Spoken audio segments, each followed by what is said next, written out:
Welcome to video 27 titled One Out of the Other, The Grammar of Relation.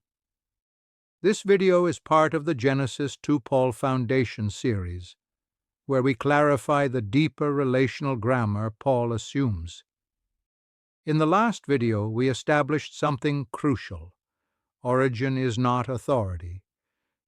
To be from someone is not to be under their control, for it names relational beginning, not power.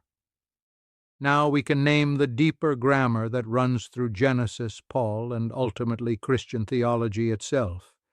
It is the grammar of one out of the other. This phrase may sound unusual, but the pattern it names is everywhere. The woman is out of the man. Life is out of God. The church is out of Christ. And in each case, the relation is not accidental. It is constitutive. This is not a role assignment. It is a way of being. Let's return to Genesis 2. The woman is formed out of the man. This is not because the woman lacks her own integrity as a person, nor because her existence is exhausted by the man's needs. It is because relational life from the beginning is given in this form, one out of the other. This does not create inequality. It creates relation. The man does not precede the woman as ruler. He precedes her as source. And that sourcehood is immediately answered by return. The man receives the woman. The two become one flesh. Origin moves toward union. That is the grammar. This is why it is a mistake to treat one out of the other as a functional arrangement. It is not a task. It is not a job. It is not a hierarchy. It is an ontological pattern. Identity is not self-generated. Personhood is not solitary. Life is not closed in on itself. To exist is already to be related. Paul assumes this grammar everywhere. When Paul speaks of Christ and the church, he does not speak of two independent agents entering a contract. He speaks of a body.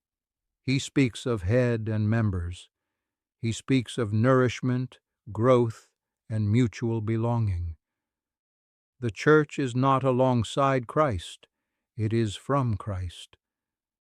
And yet, that from does not erase distinction. It establishes relation.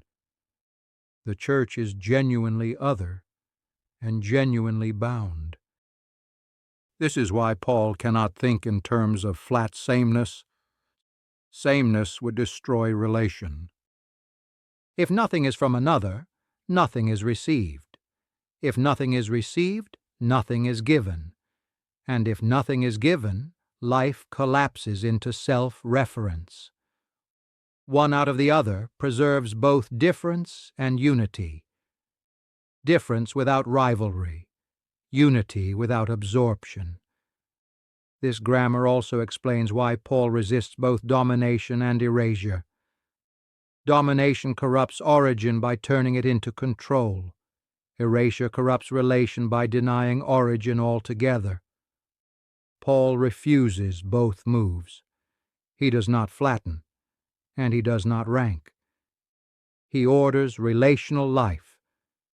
So when we speak of one out of the other, we are not naming a hierarchy. We are naming a relational logic. Life comes from another, is received with gratitude, and moves toward shared life. That grammar appears in creation. It appears in redemption. And as we will see next, it appears in God's own life, because this pattern is not first human. It is divine. In the next video, we will take a careful step into Trinitarian theology. We will ask what it means to say that the Son is from the Father, and why that from establishes order without inequality.